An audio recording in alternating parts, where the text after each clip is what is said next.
Yeah. What got stuck in you? Yeah, earlier this evening, we had this wicked call from Isabel. I looked away for 1 second, and when I looked back, he told me he had a gum nut up his nose. Isabel there talking about her younger brother at the park. Got His nose. Oh. Classic. Little sultana. And Yeah. how did you go about getting it out?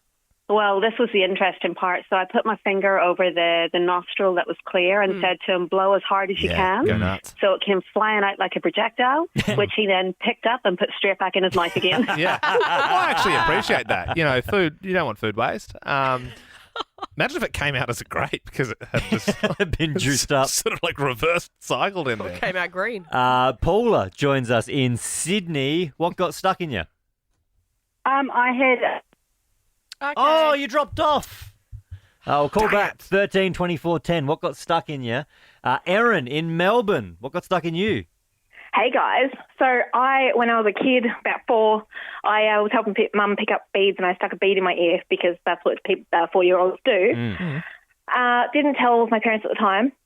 Fast forward about a year and a bit, not hearing properly out of that ear. Parents take me to go see an audiologist at like Monash Uni to find out what's going on. Yeah.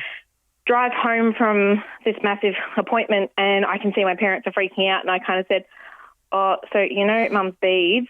And I told them exactly what happened. After 20 minutes at a doctor's of flushing out my ear, we finally fished out the bead that had been there for the last 2 years. Whoa. You had a bead in your ear for 2 years? Yeah, just about. Oh, man. Did you keep it and put it on like a necklace or something? I don't know what my parents did with it. Oh, you should have kept it. It would have been covered in earwax, wouldn't it? Yeah, full gunk. But then It surely... was one of those fancy ones, so it had fully lost like its shine and colour, and yeah. Wow. But as soon as you stuck it in, you'd feel the impacts of that straight away. But I for suppose you you're to 4, hold on for you know. a year and a bit. Yeah. Well, 13, 24, 10. What got stuck in you? We've done a couple of orifices. Yep. There is more out there. No, you're not searching for that specifically. Oh, well, we're putting it all out there. We have said we will allow every item, every orifice. Yep. I think what Liam's alluding to, Belle, is he wants it to get a little bit more adult rated, perhaps. I think Liam just likes saying the word. Orifice. And I think you're both right, a little bit. 13 Child. 24 10. What got stuck in you? Yeah. We'd love to know. You can remain anonymous. Luke, in Sydney, what got stuck in you? Yeah, as I was saying, I had a bare knuckle fight in Ireland with no rules, not sanctioned or anything like that. It was in an orchard patch. Right. And I fought another lad from another clan, and halfway through the fight, I decided to throw a headbutt and ended up catching him in the teeth, and one of his teeth lodged into my forehead. Whoa! Oh, you got a tooth stuck in you. Yeah, so we had to take it out after the fight. Well, it came out, and then we gave it back to him, and then he had to go to the dentist to get that tooth put back in. But the funny thing is, he left his training bag before he left with his mouth guard in there. So if the mouth guard was in, it probably wouldn't have lost the tooth. Yeah, it would have been all right. Look, that's the most like lock, stock, and 2 smoking barrels or snatch type caller we've had, an Irish bare knuckle fighter. And Luke, you told it so well. You got so much of your story into such a short period of time. Respect. I loved that. Luke, feel free to call anytime. We're going to keep your number. Anonymous in Sydney also. I mean, this is exciting. You're a nurse at a sexual health clinic. I mean, I'm sure you've probably dealt with a few people with things stuck in them, I'd assume. Good evening. Yes, I have. Righto. Okay. okay. So what are we talking here? I mean, obviously, all your friends and family would know you work at a place like this, and these are stories I'd imagine that have rolled out quite often. So hit us with your heavy hitters. 2 apples. Oh. Whoa! Hurly dooley. Back door or?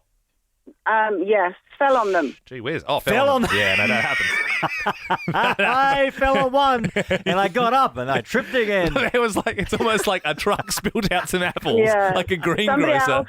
And then he's Somebody else. Anonymous, can you, before you tell us the next one, like if someone says that, like obviously you're a professional, do you Yeah. find it hard not to giggle? Like that's hard not to Yeah, giggle. what do you say? What do you say? You just have to go, okay.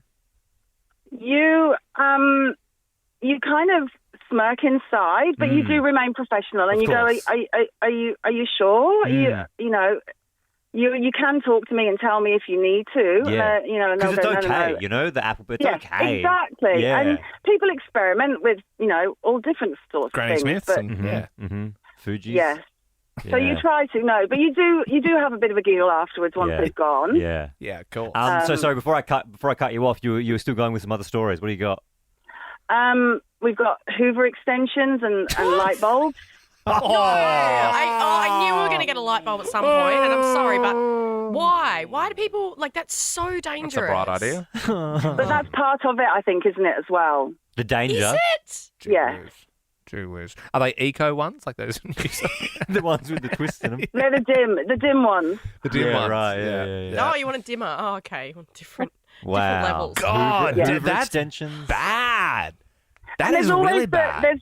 There's always the one with the batteries. That's always a very common one that gets stuck. Yep. And so, Playing on beginner, I guess. yeah, exactly. Yeah. Before you get to the light globe. You start with the lipstick and then end up with the rabbit. I don't know. What? So are you? Let's be real. Like, obviously, you're using humour to get through a lot of these situations. Like when you're walking back into that room, you go, "You're never gonna guess what I got in exam room 3. You got to see this scan." Is that what it's like? Yes.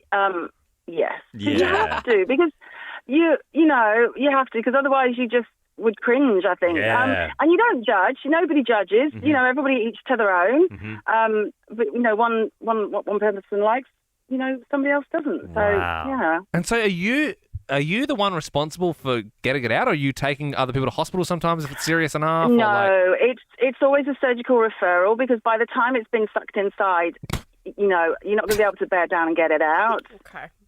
Yeah, righto. Yeah. Right. And so, I'd hope it's not a busy waiting list. You know what I mean? Some public health system things like, we can get you in October next year. You're like, no! How am I going to go to work? Well, I did hear from a colleague that they had to wait for the batteries to die before they could proceed. Oh, really? If the batteries to because die. it was a battery-operated thing that was going. That was moving, yeah. I reckon you'd be walking down the street and people would be like checking their pockets like, is my phone going off? I mean, there's something around here. I swear, what is that? Anonymous, thanks for sharing on Nova.